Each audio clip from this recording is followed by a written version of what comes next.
Hello everybody and welcome back. This is Mystic Games. Today we're going to be looking at the Cornerstones perks and effects. Technically we're just going to do the annual Cornerstones. We are using the official Hooded Horse wiki, which is, I believe, actually made by the creators of the game. We're going to talk about the annual Cornerstones. I might go through each list. I'm going to go by Epic first and then into Legendary, which Epic is year 1, 3, 5, etc., whereas the legendaries are year 2, 4, 6, etc., depending on how long you go. I did do kind of like a tier rating here. What I'm going to do with this is a little bit different. So the game is very RNG heavy, as most people probably know watching this video. So I believe every perk or cornerstone, all these bonuses have a place in more or less in maps and in RNG in a sense. So we're going to talk about that a little bit with each of the cornerstones here. I plan on doing just the cornerstones first, and then probably separate videos because I believe this will be a long video. And I'll probably do some sort of ranking, like a 1, 2, and a 3. 1 being like a top tier pick, 2 being like a mediocre pick, and 3 being a, I wouldn't really pick this unless there's not many other choices. So we're going to start with Advanced Herbalism. This just increases the herb garden by 50%, which essentially gives you 5 roots, and I want to say like 9 herbs is when you get the bonus is what it increases. So it increases by like 2 and then by 3. This is a good... I like the Herbalist Hut more than I like the Small Farm, and I like the Plantation the most. Although I think the Herb Garden is the most efficient without additional cornerstones. Personally, that's my thoughts on the game so far with all the hours that I put into it. I would say Advanced Herbalism is a 2 out of 1, 2, 3, and out of the scoring I'm going to be doing. It's a medium pick. If you have a herb garden and you have average fertile fields, the only map that has low fertile fields is the mushroom map, and therefore I probably wouldn't recommend any of the harvesting buildings, at least initially and early on, until you know you're going to have fertile soil. And you never will know if you're going to have fertile soil unless you have humans, which will locate the nearest one. So unless you luckily break into something that has it very early on in a map, it's generally not going to be worth it. And you're only going to probably, in the specific map I'm talking about, you're only going to be able to use it probably on 1, maybe 2 if you get lucky. So depending, on map, it's either a high 2 if you have average fertile soil, or probably a 3 if you are on the mushroom map that has low soil. I wouldn't even recommend picking the herbalist, the herb garden building and any of the other things like the farm or the plantation. So we're going to move on to bed and breakfast. This time it's the guild who's paying you, not the other way around. 10 amber every time a trade arrives. I'm going to give this a solid 2. This is not weak, nor is it strong in any map. Getting 10 amber is good, but it isn't that good. You're generally going to rush the trader probably once or twice, so you can kind of early, take some early impatience if you want to make it so it's easier for you to survive. And get bonuses very quickly, which if you have this perk will give you then 10 gold, which is nice. That being said, otherwise you're waiting, anywhere from 8 to... It's usually about 8 minutes, anywhere probably from 7 to 8 minutes. If you get some, of the other buffs later on in the game that reduce time, this is better. Obviously, you won't know that. And then the issue with this too is if it's a late game pick, it's not going to be as useful as it would have been if you got it earlier. So I'm always going to put this in the 2 category, which is like the average. It's not bad, it's not good, it has its place. It's never not going to help you in some way, shape, or form. Whereas, the herb garden, depending on if you ever find fertile soil, might not be helpful. Biscuit diet, a farmer's food. Farmers have 75% of producing double yield when under the effects of biscuits. This is not... Okay, so this one's interesting to me. I would actually probably say this is a C tier. And you might be like, why would be such a strong effect when you put that in C tier. I think having to have them fed with biscuits isn't super hard to do, but this isn't like a early game choice, because you're going to want to have to establish producing flour to make biscuits, and then you're going to want to make sure that you're able to have the supplies to produce biscuits to make sure that your farmers are being fed. This becomes better with micromanagement as well, like if you take biscuits off of someone else that doesn't want to eat biscuits, or if you have humans on farms, right, with already that have a high chance of double yielding anyways, and then you add this perk with biscuits, and if you have another species that eats biscuits, but you just take away the effect of them eating biscuits to make sure that your farmers are always producing the 75% chance, this is going to be higher. Again, this is something I'd put as a 2, because it's good generally, but it does, actually, this would probably be a low 2 for me. It's slightly above middle, I would say, simply because you need biscuits to make the effect happen. It doesn't just work on its own. Things that require a requirement make it somewhat harder to do, and therefore you may not always be able to achieve it, but the bonus is useful if you're able to achieve it. But that's something you have to consider. Next we're going to talk Blood Price Contract, a shady but lucrative deal. Gain 10 amber every time a villager dies or leaves. I don't like this. In my opinion, like, Blood Price Contract isn't very good because you shouldn't be losing villagers. And if you are, I mean, that means your run's already getting dicey normally. Not that you can't come back, but it just makes it a lot harder. And getting 10 amber for losing them is better than nothing, but losing them at all is not worth 10 amber in my opinion. Normally, once you start gaining people, you generally kind of want to maintain the amount to make sure that you're able to produce. Unless you have a overabundance of people, and you are literally almost intentionally trying to get rid of them, this is not going to be a good Cornerstone, and I would put this probably in C tier because it's very restrictive. There's a requirement of someone dying, so there's a requirement added to it, and then on top of that, what you're getting for that isn't that helpful because you're losing a villager, which in itself is production for your, civilization. Bread peels, bakery production is 50% quicker. This is probably a B tier, and it's simply because you need the bakery. So it's the requirement that you're using the bakery and that you require a bakery. But in the situation that you have a bakery, it's extremely good, especially if you're making both pies and biscuits from it. So this one's very, I'm looking at them kind of in a general sense. So I'm going to say it's average, simply because unless you need those things, it's not going to be that good. And then you also need to be able to maintain those things. This isn't going to be a base value gain. Like the 3 clay per minute, I would put probably in high. I would probably put it as a 1, because not that I think it's really good, but especially if it's one of your first picks, it's something that's going to do something. You're gaining something. It's better than nothing, and you know you're going to be getting the 3 clay. We'll talk about that in a second though. But that's kind of my thoughts on the bakery. The bakery requires something.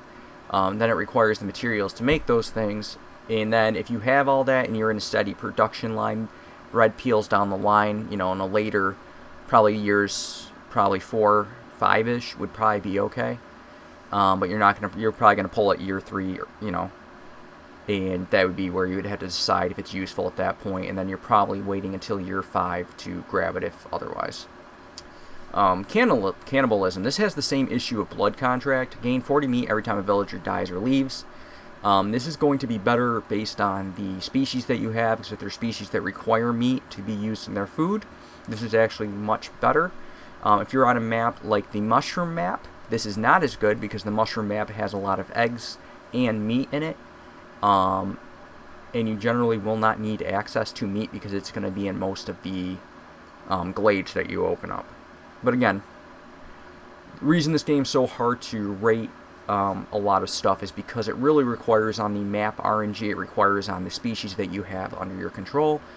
But I feel like meat is a good resource. It's one of the harder resources because you cannot just farm it, you need to find it, and certain maps may not have it. So in maps that don't have it, it's much better.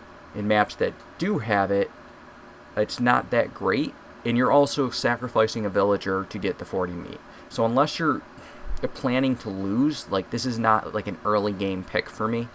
I always plan to win when I go into a game, like winners win, right?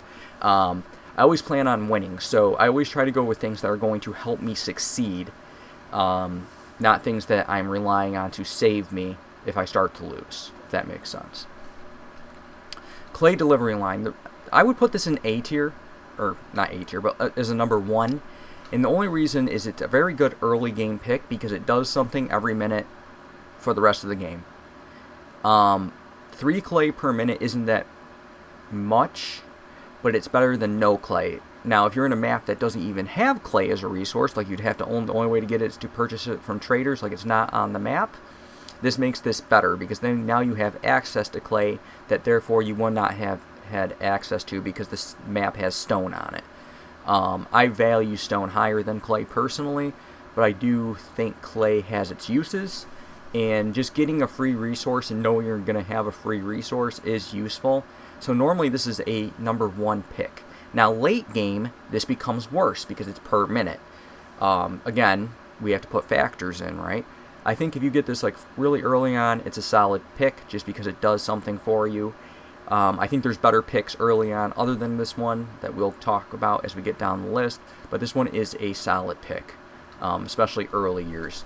Later years, not so much because you're not going to get as much clay out of it, and obviously earlier you get it, the better. Anything that says per minute or is on a timer is better to get early generally, unless you just don't have access to that resource and you really need that resource for some reason. Let's say, so we have crowded caravans. Each newcomer group has 2 additional villagers. Again, double-edged sword. So this, I would actually argue this is a 1. Probably early on this is a 1 because you want villagers generally. You want to start getting your... the more villagers you have in the beginning, the more you can do. The more lumber you can be harvesting, the more things you can have on production.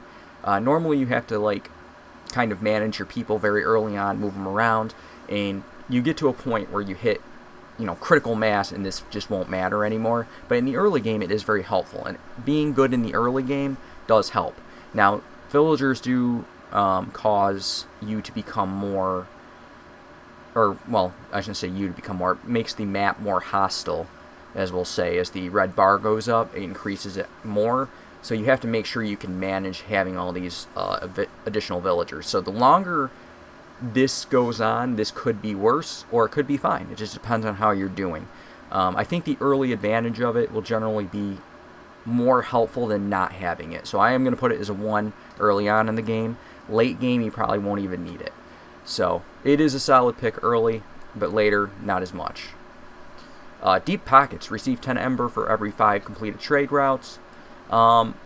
This is like a 1, and I would say this is a 1 at almost all times. Honestly, if it was a little, like if it was like 4 completed trade routes or even 3, it would be much better because you would be getting a lot of Amber.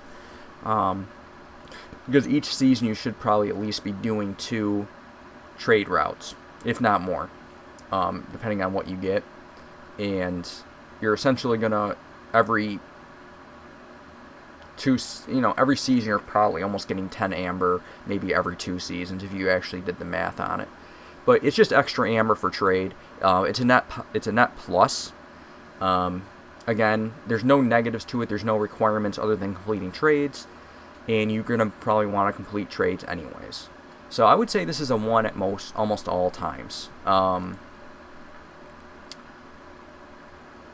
It's just the amber amount and the amount required to get that amber amount would be nicer if it was a little higher. But I do feel like that's an overall useful one. So next we're going to talk about driving water. Water is not used to power engines. Woodcutting speed will increase by 10% for every 150 units of water used in range engines. So this is very strong. Woodcutting speed, I shouldn't say it's really strong. It's really nice to have. The issue is there's a requirement you need to use rain engine water, which means you're going to be creating blight rot, so you need to control that in higher difficulties. In the lower difficulties, this is fantastic because it's just a net plus. You're never going to have to worry about blight rot or anything like that until you get to the 3rd level of difficulty, which I believe is veteran. And then you have Viceroy, and then you have the prestige levels. So as you get deeper into the game, woodcutting speed is useful, but it's not that useful. And I think the fact that it requires rain engine usage makes it worse because then you have to worry about blight rot, which you might not want to deal with. It depends on, like, practice controlling your blight rot, and if you're good at it, this is a useful, beneficial perk because you will use it.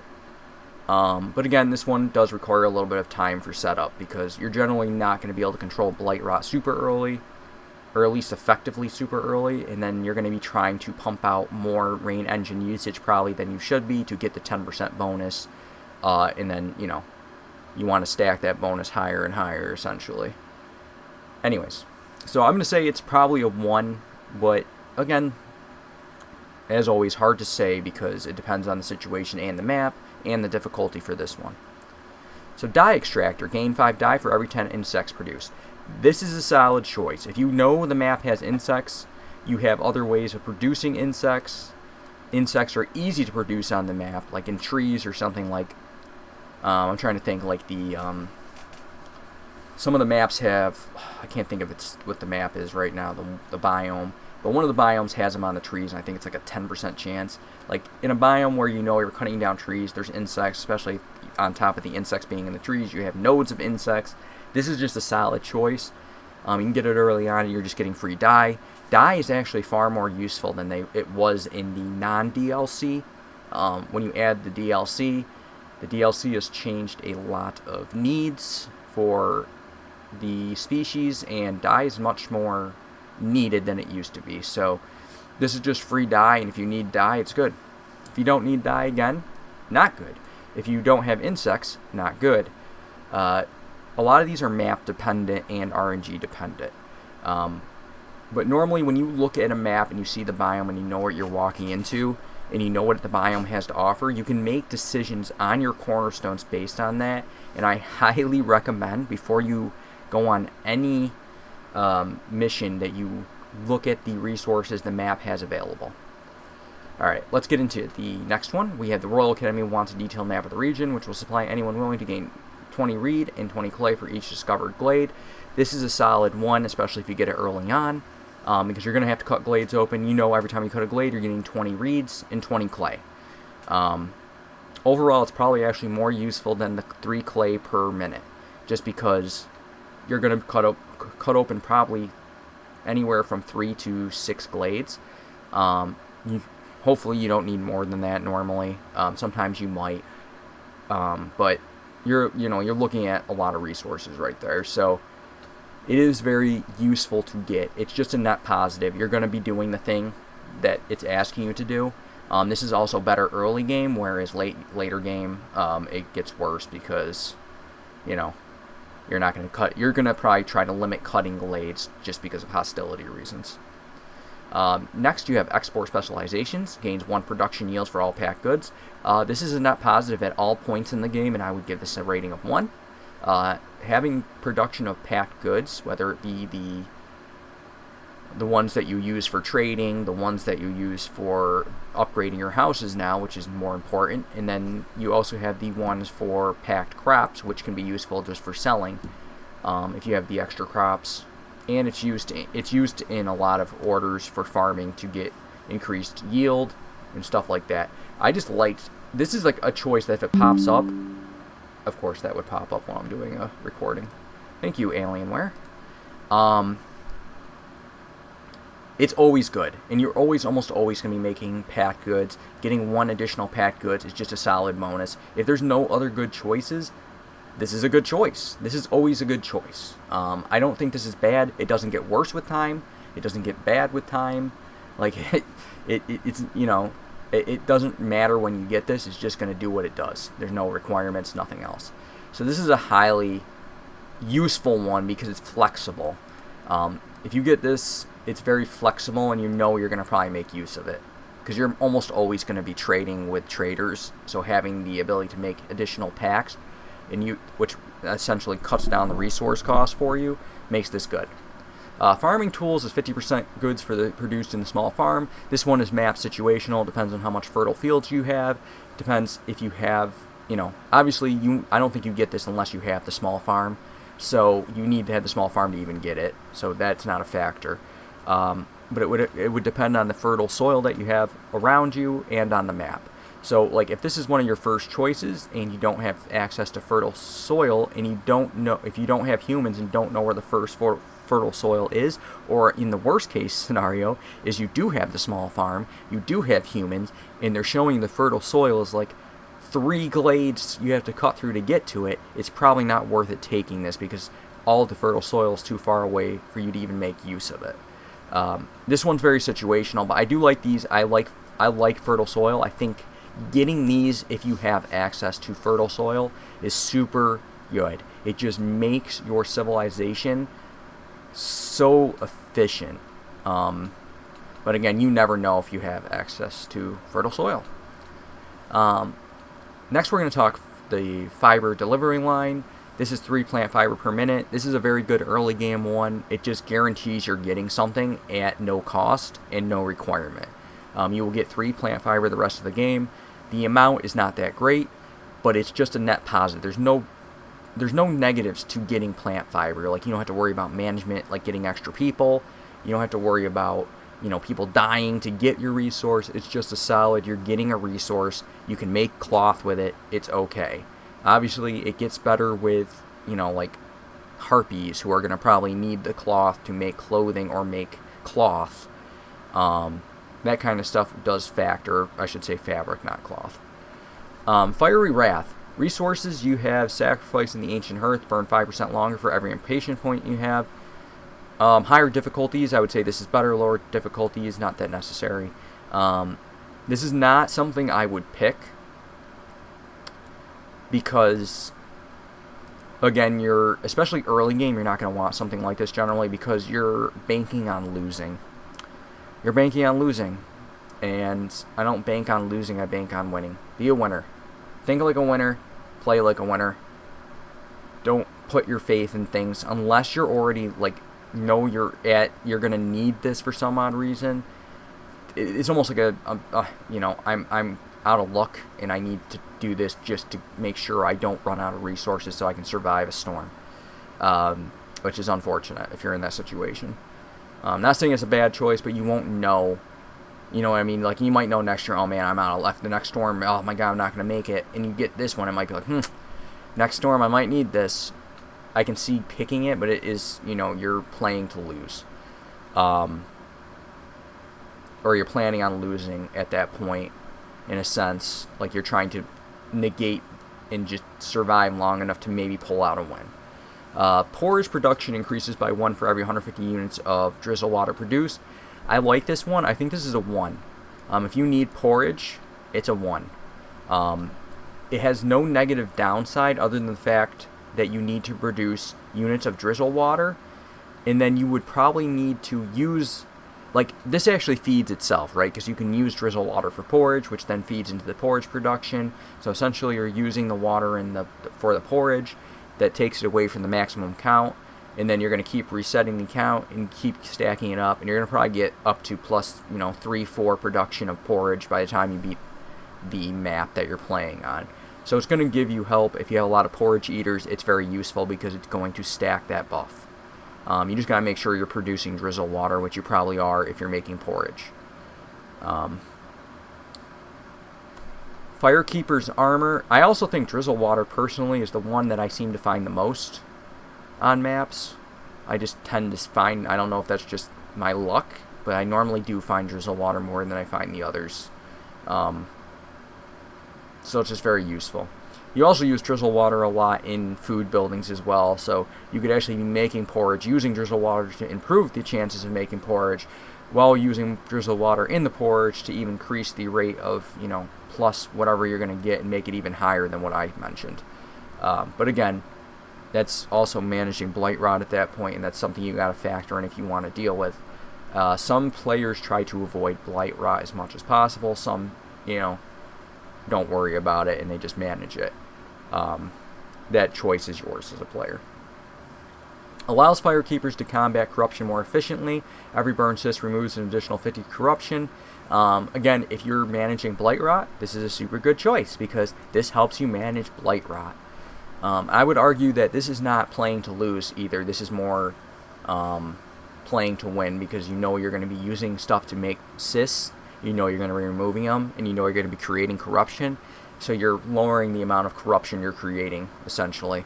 I would argue that's more of a play style than the other ones that are more playing to survive, essentially, like not lose the game when you're already losing. Flame Amulet, this does increase by the difficulty by 2 every time, I want to say. I could be wrong on that. I think it goes 4 for Settler, 6 for Pioneer, Veteran is 8, and I want to say on Viceroy it's 10, or it might even be 12 on Viceroy. I can't remember the number. I feel like it's 12 for some odd reason and not 10, but I could be wrong on that. I think it jumps there. Anyways, an artifact infused with power of the Holy Flame, hostility from woodcutters is decreased by 4. This is just a solid pick. This is not a negative in any way. You're just decreasing hostility at all times. Higher difficulties, this is nice because you can keep your woodcutters running through the storm a lot more, or have more woodcutters through the storm than you would. And it's just a useful perk. Like, if you have this as a choice and there's no other good choices, this is just going to help you. Generally, this is just going to help you. So, next we're going to talk Force of Nature. The Forest and Everlasting Rain are connected somehow. Gain +3 stormwater production for every 2 woodcutters in your settlement. Increase the tank capacity for every type of rainwater by 50. Only 1 time, so this doesn't stack. This is a solid one. It gives you rainwater production for every woodcutter, which normally you're running at 6 during most times of the year, and then probably 3 during the storm. So you're always getting a +3. And then you're generally going to be netting a +9 stormwater production, I would say. So yeah, pretty good. Some people I've seen people run 9 woodcutters as well. So in that situation, you're looking at even more. But that's usually pretty rare. So yeah, pretty solid choice. It's just a positive. It's not bad in any case, because you're almost always going to have woodcutters, so this is just working. And then you just get a bonus of 50 capacity for rainwater. So essentially, if you don't have access to a tank, it looks like it just gives you capacity to a tank. So you don't even have to build anything initially to get rainwater capacity. I've not actually used this one. But yeah, I think it just makes it so you don't need a tank, which is actually pretty solid. Anywho. Every Glade event solved by making a decision marked as loyalty lowers hostility by 10. This is good if you need hostility reduction, but it also has a requirement of loyalty events. So you may not get...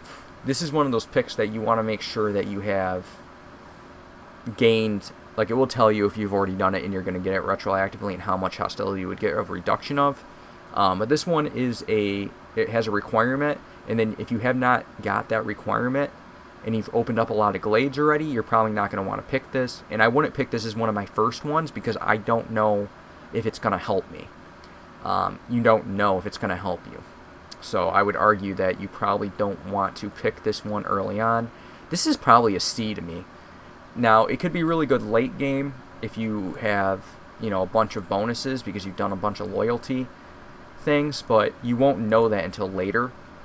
And this could be clutch later by dropping some of your hostility, but early game, in overall consistency, I'm gonna put this as a 3. I don't think it's that useful. It's very niche. Friendly Relations. Boost global resolve by +1 for every 3 levels of standing with other settlements. This is a pretty solid bonus. Generally, you are trading, unless for some odd reason you are not trading in a map, and there is a negative map modifier that you will not have access to trades. Unless you're not in that map, and that's like really the only time this isn't good. I actually used this to beat a, oh my god, one of the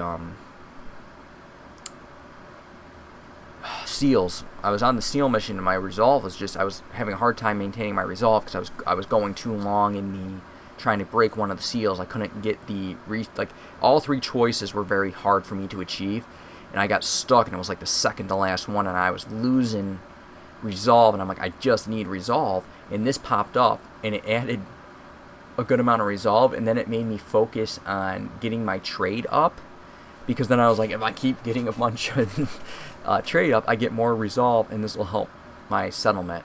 And I actually got this twice. I got it once, and it actually saved me, and I was pretty stable at that point. And then I got another one. I was like, might as well grab it, and I just snatched it up, and it actually made the run a lot smoother. So I do really like this one. It is situational, but I think this one is generally more, you can bank on, the requirement for this is trading. You control that. You don't control what the glades have. That's RNG. I think this one's better. And resolve versus hostility, it kind of runs in the same vein. So this one I think is a better choice comparatively to this. Like, this is probably I would still say it's a B, because again, it just helps you. Oh, I shouldn't say. It helps you win too. So I guess this could be a 1. I could see this being a 1, because it helps you win right along with helping you lose. Or not, it doesn't really help you lose in any way, I should say. It's always just a winning thing. It's always going to help you. Just got to make sure you're trading, what you're generally doing. Alright, so we have an odd talisman made up of Phoenix, getting 2 wild for every 2 completed dangerous and forbidden glades. Early on, this is very good if you get it and you think you're going to need wildfire essence. Or later in the game, unless you're desperate for wildfire, not that useful. Fungal Guide. Ancient mushroom farming techniques are described within mushroom production. Pretty much every time you collect 25 mushrooms, you get a +1 to mushrooms. This is absolutely amazing in the mushroom map. I just want to make sure that's very clear. If you're in the mushroom map where you've got to cut down the trees that have mushrooms, it's like a 15% chance. Your woodcutters are going to just gather mushrooms generally anyways. This is super good because this is gonna stack very quickly in that map, and it guarantees you a very solid food source because your mushroom production is going to get very high. The only negative side to that in that map is that eventually the mushrooms will start taking up a lot of your space where your wood should be going, and that can be a problematic thing because you're gonna spend more time delivering your wood because you're delivering a lot of mushrooms. But it is a very solid thing in that map generally because it guarantees you to have food. You just have to worry about the offsetting of the fire. In most other maps, if you have access to mushrooms, this is still a solid pick. It's a B. If you know you have access to mushrooms, it goes higher in my opinion, because if you have mushrooms, it's just good. It just gives you solid mushroom picks, and mushrooms are a pretty good food resource, generally used in quite a bit of stuff. It's one of the more diverse ones, so I definitely like mushrooms. I definitely think this is a good pick on the mushroom map where you're really relying on a lot of meat and eggs and mushrooms. It's just a really solid pick. You know you're going to get use of it. Anyways, speaking of generous gifts, wealthy settlement attract wealthy settlers. Newcomers bring 40% more goods every time they come to your settlement. So every time you get new people, they bring gifts with them. It just increases by 40%. This is a solid net gain.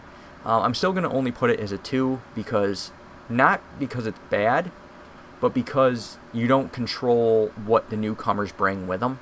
So having increased amounts of goods is still always helpful because you're getting something that you wouldn't be getting along with your settlers, but you're not controlling that, what you are getting access to. So you could just get a very good group of settlers and then pick the option that doesn't have the goods that you need, or you might pick the option that has more of what the goods are in the bottom and less about what your settlers have. That is kind of part of the game, but I don't think it's that good because generally you don't control what the newcomers bring, and you might not get anything for your 40% when newcomers come. And they generally come at the end of the storm unless you have frogs, and then you have to bank how many times are you actually getting use of the 40%. So this is an average one. I wouldn't pick this.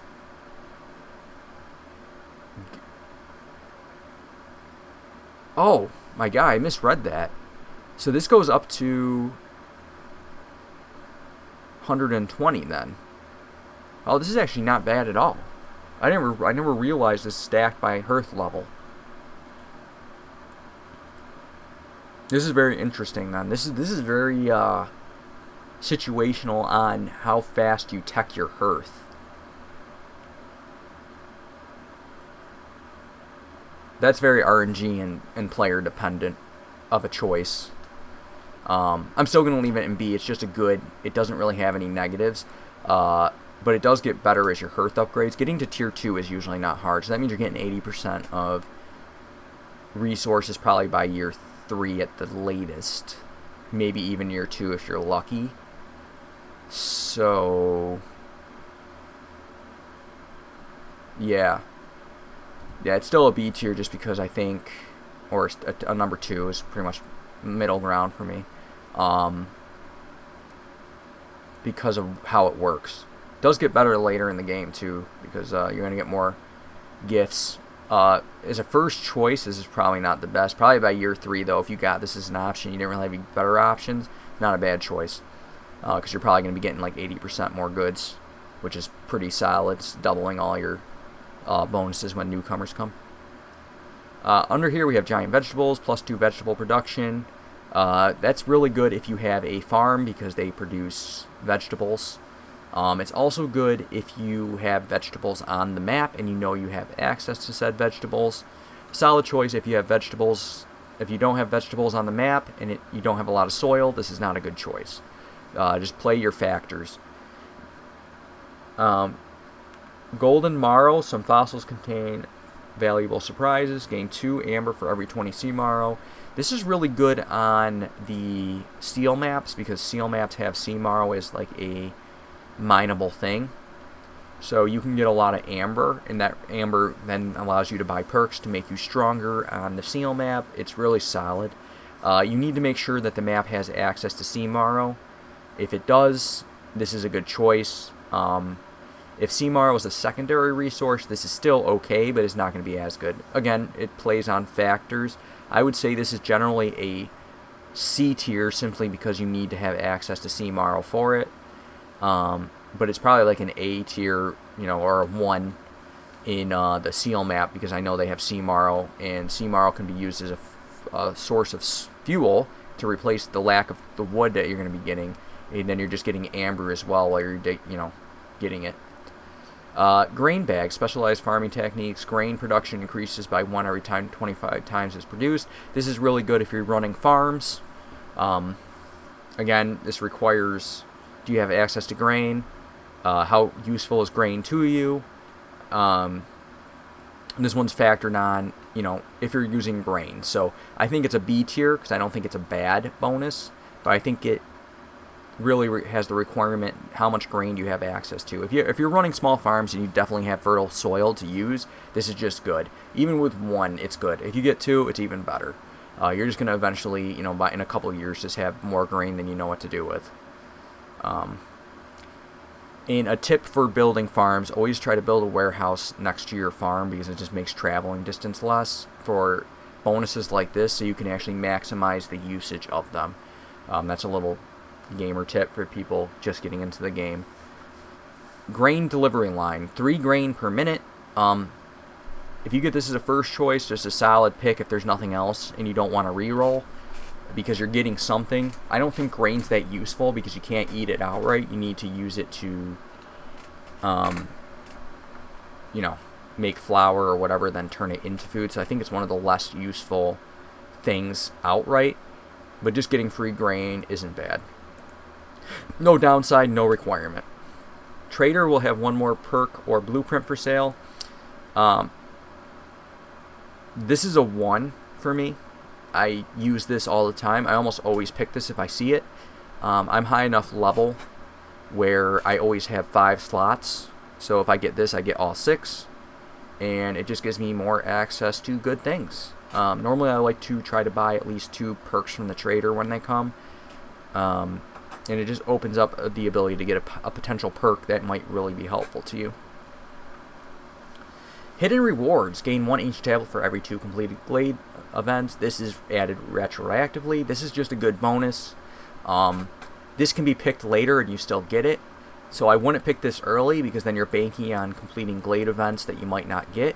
But if you got a lot of glade events and this pops up and you're lucky enough to see it, and you need money in particular, or you need ancient tablets in particular, it's a good choice. The Forester's Hut, 50% increase. This is probably the worst of the huts. It has its uses, but it's a weird situation. You need fertile soil for it, and it gives you crystallized dew and resin. So it can be useful. I don't really use this building. I've used it a couple times, but it's just, if I don't have access to crystallized dew or resin, sometimes I'll snatch this building up if I really need the resources and I have an extra thing of fertile soil that I'm not using for food. I'll use it. But again, this is situational. I would say this is probably like C tier most of the time, comparatively to the other ones like the small farm, the plantation, and the herb garden, just because it's more niche use-wise. Large baskets, plantation is my favorite, but it's still only a B because it requires fertile soil. You're not guaranteed to have fertile soil. There's things where you might not need the plantation's resources. They might be very abundant on the map. So it's going to be based on the RNG. It's based on the map. It's based on what your needs are. If you're running plantations because you need plantations, and this pops up, and you have fertile soil, this is a good pick because you're just getting extra resources every time. And the nice thing about the plantation compared to the other two as well is both plant fiber and berries both get a +3. So they go up to 9, whereas the other ones get like a 5 and a 6, whereas this one's producing 9 every time. Or no, sorry, it's not a 5 and a 6. It's a 5 and a 9 for the others, and this one's a 9 in production increase. Next, we're going to talk leather gloves. 2 reed production. If you have access to reeds on your map, solid. If you're using the reeds to farm, solid. Production, not so much. But the other two I can see being pretty helpful as long as you have reeds. Situational map. You got to make sure the map has reeds, and you got to make sure if the map doesn't have reeds, you have the building to, get reeds, because otherwise this is just useless.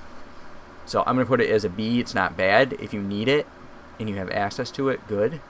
Otherwise, not as good. It also is going to require, what does your species need? Do they need you to have reeds to make cloth and fabric?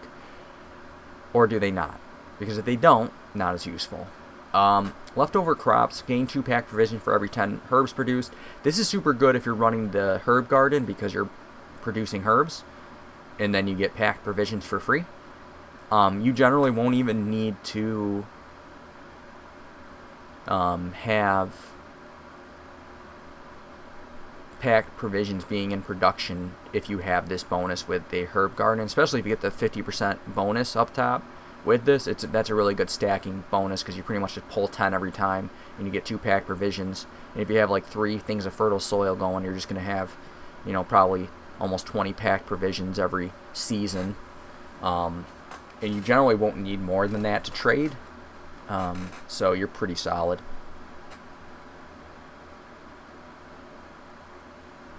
Villagers are waiting for their last piece of amber just for a pint. Gain 12 amber for every 50 ale produced. Very good if you're making ale. That's all I gotta say. If you're making ale, this is fine. It's gonna help you. Ale is a luxury used resource. You could just be producing it to produce it, which to make the 12 amber, which you could do. That being said, you're kind of wasting the resources to make ale to get 12 amber.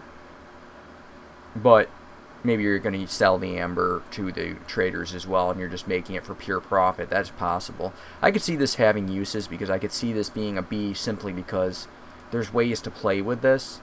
I've never actually done it, but I could see you just making ale, getting the resources, making ale, and then getting the extra gold and selling the ale, and maybe not even using the ale to, worry about the tavern or whatever, luxury building you're going to build to make use of it until later. So I could see this being useful. I'm going to put this as a B. I don't think it's bad. There's no negative side to it other than the fact that you have to produce ale, which generally is going to be a little bit probably later in the game. But, you know, if you got this as like year 3 and you're starting to make productions of things and you want extra money and you might even need ale down the line, I could see this being useful. Gain 1 villager every time you discover a new glade. Early game, this is really nice because you're just getting extra villagers. You also control the amount of villagers you get with this because you choose how many glades you open. Generally, I shouldn't say that because that's not completely true. Eventually, you might get into a situation where you kind of have to cut into a glade to get to more wood, or you might need to cut into a glade to get more resources just for your villagers to survive. But you generally kind of can control the opening of glades. So you can control how many villagers you get from this. I would say this is just a lower B, though. I don't think gaining 1 villager every time you open a new glade is super strong. I think it is useful. I just don't think it's super strong. Meat specialization. Every time you do 25, you gain 1. This is really good in the mushroom map because, as I said, the mushroom map has less access to farming due to the low fertile soil. It also has a high quantity of meat. I almost always pick this if I see it in that map. It is very good there. Otherwise, if you have fertile soil and you know you have access, I'm a big, if you guys don't, everyone watch my normal videos, you'll know I'm a big fan of fertile soil. I try to use that as much as possible because of the consistency of it, but this one is nice when you know you have meat on the map and it's one of the prevalent sources of food you're going to be seeing. Also, if you have lizards, this is solid because lizards really like meat, and they do well in the building as well because they produce additional meat or have a higher chance of producing additional meat, and then on top of that you're just gonna get a higher production just from this bonus stacking. Metallurgic proficiency. It makes everything with copper bars crystallized do faster, so it makes the bars quicker, and then anything the bars are used in is faster as well. So this is an overall buff to just production speed for everything using metals, we'll say, the way I look at it. This is a solid buff. If you know you're in a map where you're going to be doing copper stuff and crystallized dew stuff, and you're going to be, making into tools and stuff like that, this is a solid choice. Again, I wouldn't want this to be one of my first picks, but maybe year 3 or 5, I might pick this to help me out with those needs. Again, lower B pick because it's not bad, but it has a specific need. And it's kind of like the ale where you're probably not going to get into it until year 2-ish, year 3-ish. So you're not going to have use until then. A new type of grain. Gain 3 mushroom for every 10 grain. This is good with the farm because the farm produces grain. You just get free mushrooms, which gives you free food with it. Just a nice little bonus to have. Vegetables can now be produced in the greenhouse. If you have the greenhouse, you get this. You have fertile soil. Good choice. Again, this is like a B because you're not guaranteed anything. It would also be how much do you need vegetables. I don't think vegetables are that good of a resource. So that's up to your map requirements and your current needs, or the needs you might need in the map. A complicated runic structure designed to shield the hearth from corruption. The ancient hearth resistant corruption is increased by 400. If you're doing a lot of water usage and pumps and stuff, you're gonna be getting corruption and blight rot. This is a good solid thing to reduce the corruption. Again, it's just a B. It just does what it needs to do, especially if you're a player that likes to use that kind of stuff. It's going to help you reduce the issues that you're going to have due to using it. Peasant supplies. Each 3 packs of provisions with every new villager. This is really good. I almost want to say this is a 1. Early game, it's better, obviously, than later. But generally, pack provisions, just getting them is good because it makes you money. They can also be just used as 0.5 money. They're just a solid option. We have Prayer Book next. Scouts work 10% on glade defense for every firekeeper assigned to a hearth. Generally, you're going to be looking at 20 to 30% here. You're always going to get at least 10%. This is just a net positive. It is a good buff. If you have foxes, it's even better because they have a natural positive to glade events. So this is just making them even better. Usually the faster you get glade events done, the better for you. Again, early game, do I think it's super good? Probably not. I would say this is probably a later year pick, but this is, a solid choice. It's not bad, but it's not a game-breaking pick in my opinion. It just makes sure you're not going to lose later, I guess, would be the best way. Like if you open up a bad glade, this can really save you, because 20% faster can just make a big difference on the timing, also with dealing with negative things that the glade might produce for you. The people are invigorated by every discovered cache. Every time you open 2 abandoned cache, you gain 1 global resolve. This is one of those situations where if you get this choice, it's not a bad choice, but if you've been cracking open all your abandoned caches, this doesn't have a retroactive buff from what I'm seeing. They should add that to this because this is similar to the standings. I would actually like them to see some sort of retroactive buff added to this, and then I think it would be a lot better.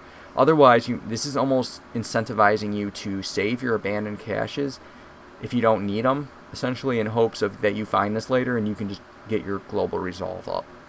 But again, if you're in that situation where you don't really need to open the abandoned caches and you're just working around them, and then you see this is one of your choices and you have 8 abandoned caches just sitting around, that's 4 global resolve you're just getting, so not a bad choice. But it depends on your playstyle, it depends on what's going on with your RNG. This is a very RNG, and I would just say this isn't a pick unless you know that you are going to gain resolve from it. Like, you're not always guaranteed abandoned caches. So, brewery production is 50% quicker. This pops up if you have the brewery. If you have the brewery, this is a good buff, especially if you're using it. If you're not really using the brewery and you have it, you probably should be using it because you have it, so I don't know why you pick it and then not use it. But just a helpful buff to the brewery, not a bad choice. Again, later pick, I wouldn't pick this as an opening pick because I'm not going to be using my brewery immediately, but I would pick this later if I was using the brewer. Well, why not? Wood cutting is a lot easier. Woodcutters can production 35% quicker. This is generally in most maps I would pick this. This would be if I saw this in my opening and I didn't have better choices, something that I consider better. I'd consider this a 1. This is something I would just pick because it makes wood cutting quicker, which means I'm getting more wood, which means I can cut through glades quicker. I can focus down trees around and then focus on specific glades or how I want to cut. So super solid. It keeps your wood coming in faster. Just a nice little buff. Not bad. No requirement. Good pick. 3 roots. Good pick early game. If you need roots, you don't have access to roots on the map, something like that, and roots are useful to you. Good pick. It's a solid higher B choice simply because it just produces goods for you. Again, if you don't need those goods and the goods are available on the map and you're going to probably have access, I wouldn't pick it. It's one of those things where you need to really look at the map, but it's not a bad choice. It's just, do you need it? You need to look at what the map gives you before you make those decisions. We have Sahilda's Secret Cookbook, 10 jerky for every 10 pie. If you're producing pie and you need jerky, solid choice. That's all I gotta say. This is a 1. If you need jerky and you have pie, like you're producing pie and you need jerky, this is a 1. If you do not need jerky, not as good. I'm not saying it's not useful, even if you don't need jerky. I'm just saying it's not as useful to your settlement. It might be useful for trade, though. So that's something you got to consider as well. For trade, I would say it's like a B, because then you're, a 2 or a B. It's like an average because you don't need it. Whereas if you need the jerky, it's like, wow, I'm getting pie anyways. Now I need the jerky. I'm just double dipping. And then the worst case scenario, I can always sell it because I just have extra. So good stuff. Royal Stormwalker secured a trail to your settlement. Newcomers will arrive 25% quicker. If you have frogs in the DLC, because this is what we're talking now with DLC added, frogs do this on the hearth 50% faster, and you don't need to pick one of your cornerstones for it. That being said, this is a good, decent buff if you're looking for newcomers a little bit faster. The thing is, again, the more newcomers you get can be detrimental later in the game. It normally is nice in the beginning, but this is one of those same things where it's going to be, do I need the newcomers to come? +2 herb production if you have the herb farm and you have fertile soil, super good. That's like a tier 1 pick probably. Although herbs isn't as useful as other things because herbs aren't edible by themselves generally. I still say it's a tier 1 if you're going that route. Again, you need to know if you have access to the herbs. You got to figure out what you have on the map. If you have access to herbs and stuff on the map and you're going to be using herbs, that's like a tier 1 pick probably. If not, it's just a B pick. And if you don't have herbs, it's a C pick. So you really got to look at the map on that one. You got to look at the buildings you have. You got to look at the soil you have and how you're using it, if you even have access to it, how much you're going to have access to. All those are questions you should be asking when you take that pick. Your scouts have learned how to be cautious when looting abandoned cache. Every time you open one, hostility is lowered by 15 points. Again, this is one of those things where you need to know that you're going to have abandoned caches to get the hostility reduction. So therefore, it's probably a later game pick.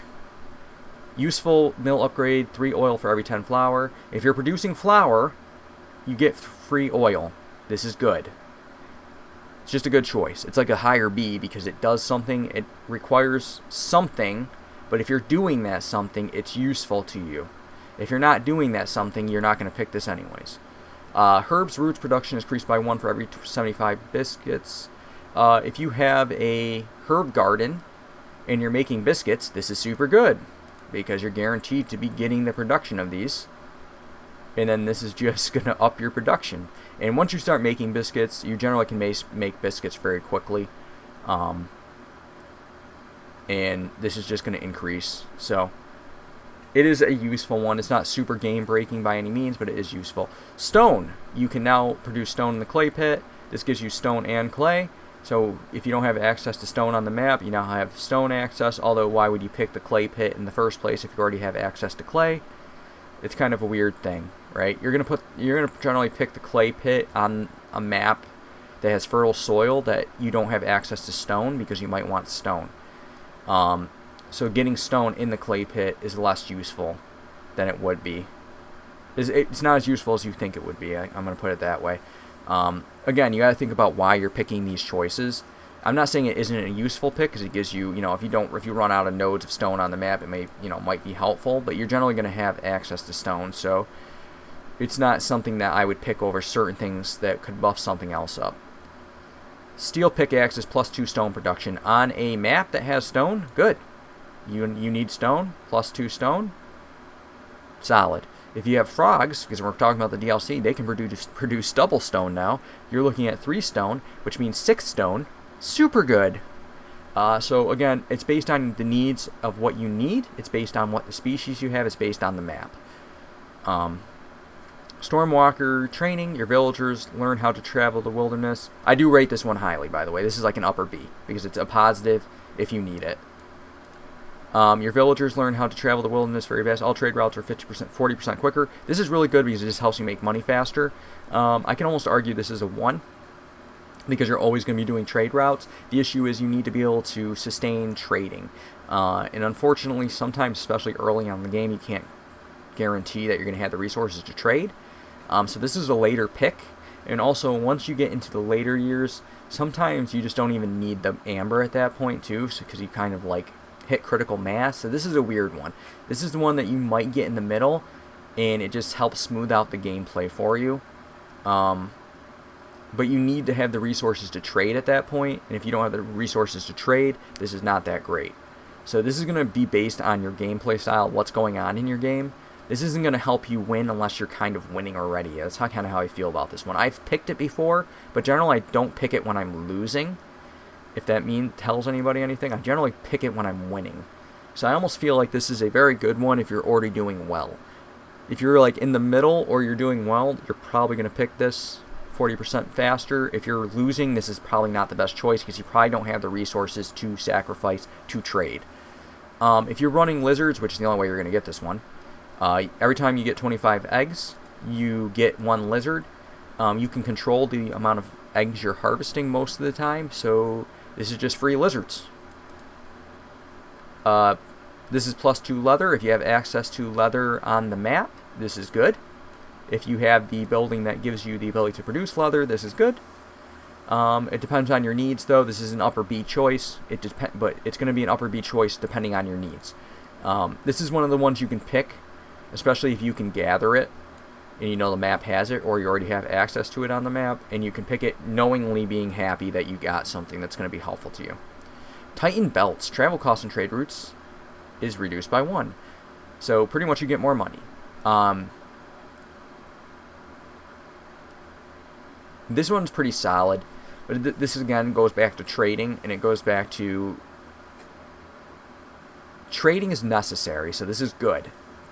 But trading becomes harder if you're losing, because you might have to be using resources. So this is one of the ones I wouldn't pick early on because it doesn't help you really gain an advantage. It's hard to say because it does help you gain an advantage, right? There's nothing negative to it. I have a love-hate with trading where I'm like I think it's a middle road. I know it's like it's super important. Like it's one of the top tier things you have to do, in my opinion, to be super successful on a run. It really helps stabilize because then you have money and you can buy perks from the traders, which help you become more stable, generally, as long as you're getting good perks, of course. But this is one of those choices where it helps you win, but it also is better if you're already winning. Because there's sometimes you need to take other things like production of leather or things that give you more production so you can even maintain your civilization or get more out of what you're getting to then trade to make this useful, if that makes sense. Detailed notes, different traders and their wares. Gain 1 additional trade route. Traders arrive 25% quicker. This one's probably a 1. So this is one of those weird situations where I would give this one a 1 because it increases traders' arrival speed, which is just good in itself. And then on top of that, you get an additional trade route. So you can have 4 trade routes going, and you can have traders come quicker. So you're getting money quicker because you have more access to get more money, and then you get traders quicker, which means you have more access to purchasing things. The only issue with that, which is a slight issue, is early on you might not have money for every trader, which means you might have to be more selective on what you're buying, which you should be selective anyways. But you should be trying to pick things that you know are going to help you. Trade routes are worth 1 amber. Doesn't apply to routes already in progress. This is just a solid bonus. Like, you can get this at early on in the match, and it just is good. The issue, again, this is going to be better later when you're starting to do more trades, because 1 more amber is just solid on everything. It pretty much almost means that every time you make a trade, you're going to be not losing out. So you can trade things you wouldn't normally have traded because their value would have been so close, and it just won't matter. So this is a solid choice. I actually like this one. I like this one the most, and then probably this one for trading, and then probably this one. And then probably this one and the speed one were around the same thing. Anyways, let's get on to training grounds. We're going to end at legendary. I'll probably do legendary in a separate video. We're already at an hour here. The settlement specializes in training gear. Gain 1 to lizard resolve for every 70 training gear. Generally, if you have lizards, especially if you have foxes, you're going to be making training gear. So this is actually pretty good. That being said, it's situational. It depends on your species makeup, because even if you have just lizards, you might not be making training gear because you might be using their other needs instead. But if you have like something like foxes who still use training gear, I believe, I'd have to actually double check that because they could have changed that, I'm remembering from the original base game, but I still believe that they do use training gear in the DLC.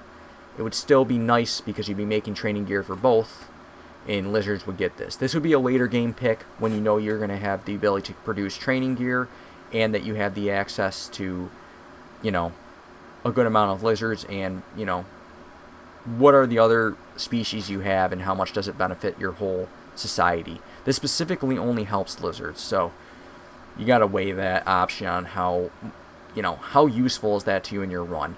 I'm going to say this is like a lower B because it simply only helps lizards, but it is not a bad choice. It's not a negative. It does have a decently high requirement with training gear. Training gear is relatively difficult to produce. I don't think it's super hard, but it's not the easiest thing to produce. Travel rations. With provisions, haulers don't return to the hearth as often. Increases time between breaks for haulers by 50%. Haulers are very nice to have, but they're not necessary. So this is a skip for me almost all the time. This is like if you're winning, and you pick this just because you're already winning. or you have a lot of extra people that you're using as haulers at like all times.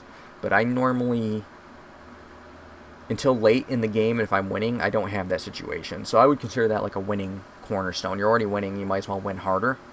If you're like not winning yet, that's probably not the best choice. Specializing in particular branches of commerce, pack of trade goods are worth more. I've gotten this. This is nice to have, but again, this is something like, again, are you winning? Because if you're winning, this is alright. If you have access to pack of trade goods and you're winning, and you can make them and just use them to make more gold, that's great. But you're probably already winning. So how useful is it? It will depend on your run. That's one of those ones I'm not even going to rate because it depends on your run. And I think that's more of a winning cornerstone. I normally wouldn't pick this unless I'm winning. The settlement specializes in wine production. Gain 1+1 to beavers resolve for every 70 wine. This is the exact same thing as the weapons above. I would rate this one the same. It goes to beavers. I like beavers more than I like lizards overall. And wine is slightly easier to make, I feel like, than training training gear is. So well rested, just the right amount. Villagers with leisure needs fulfilled have 25% of doubling their yields. Now at this point you probably almost have a 30 to 40% chance of double yielding from all the buffs that you get from like the hearth, you're going to get from like your passes from upgrading. This isn't that useful to me because I almost feel like if I'm placing my species correctly, I'm generally doubling my yield on most things. And they don't need luxury and leisures to do so. So why, for a 25% bonus, am I going to invest in making sure needs for the leisure are fulfilled to get this? Now, if you're in the point of the game towards the end, because normally when you're fulfilling leisure, normally people do this later. It's normally like food and then clothing and then leisure. It tends to be how the game works for what I see. And how I play personally. I'm not saying no one could just skip past and do leisure first, but that'd be weird to me. Because you're essentially making a resource to feed a building to then feed that. Usually the building has a decent cost as well. But this to me is, I would consider this generally a later game perk. I'm not saying I've never picked it. I just would only pick it if I know I have leisures fulfilled. It's off to work we go. For every 20 felled trees, global resolve is increased by 3 for 120 seconds. I don't normally pick this because this is a global resolve bonus that you get for 120 seconds that goes away and then comes back, goes away. And I like to have consistency in my game. If I really needed global resolve towards the end to like just win, I might pick this. Just knowing that it's going to give me that 3 resolve to kick all my guys over into the blue. But that situation generally doesn't happen because I'm either losing or I'm either winning. And winners win. A mysterious ingredient discovered by famous chefs and businessman Zorg. This is the same thing as the one above with the jerky to the pies. If you're making pickled goods and you need skewers, super good. If you do not need pickled goods and you do not need skewers, not going to be useful to you. I do think this one's solid, though. If you need skewers and you need pickled goods, this is a 1. This is like a top-tier choice. I would say you probably want to grab this a little bit later, but it is a top-tier choice. I would say for anyone that's just doing pickled goods, and you might not need skewers, it's probably a B, because at least you can trade the skewers or do something else with the skewers. It is more food. I mean, you can use it as a backup food source for people that might not even want it, just because, hey, why not? But yeah, this is a tier 1 at best, and probably a tier B at worst. It's probably a year 3 pick as well, or later. Anyways, that's where we're gonna end. We'll talk about legendary next time. Legendary, I feel like when you talk about overall usefulness, I just want to mention this at the end of the epic video here. I feel like the ones that are at year 1, 3, 5, and like 7 and all that, I think these are the most useful in the sense of they give you a base bonus, and that base bonus will generally do something, and you're gonna get it or you're not gonna get it. And if you can get one that's useful for your map and your the way you're gonna be playing on that map, they're super strong. and useful, whereas the legendary ones tend to be more precise. But we'll jump into why I believe that, and I'll talk about that probably at the end of the legendary video after I read through them all. You guys will probably understand why I feel the way I do. I'm sure people that play the game as much as me or more than me and have far more experience, because I'm not even max level. I'm very close to max level, but I am not max level yet. I'm like 19, I think, now. I think 20 is the max now. I actually lost a level for the DLC. It actually kicked me down, which was funny. Anyways, that's besides the point, guys. Anyways, I hope you enjoyed the video. Ran a little bit longer, but at least you guys got my thoughts. So I hope it helps anybody looking to play the game. Generally pick things, look at the map requirements. That's my best tip I can give you guys, because every bonus is really affected heavily by your species, by what they need, by what the map provides. So you need to look at all those things before you even embark. You can win or lose a mission on embarkation by your choices. I might actually even do a video on embarkation and how to win better, because I think that's actually really important, because embarkation is extremely important. I don't think I've done a video on it yet. So maybe we'll do one after I finish my settlement. I'll load it up and do a YouTube tutorial on embarkation. Anyways, you guys have a great night, and I hope you enjoyed. Catch you in the next one.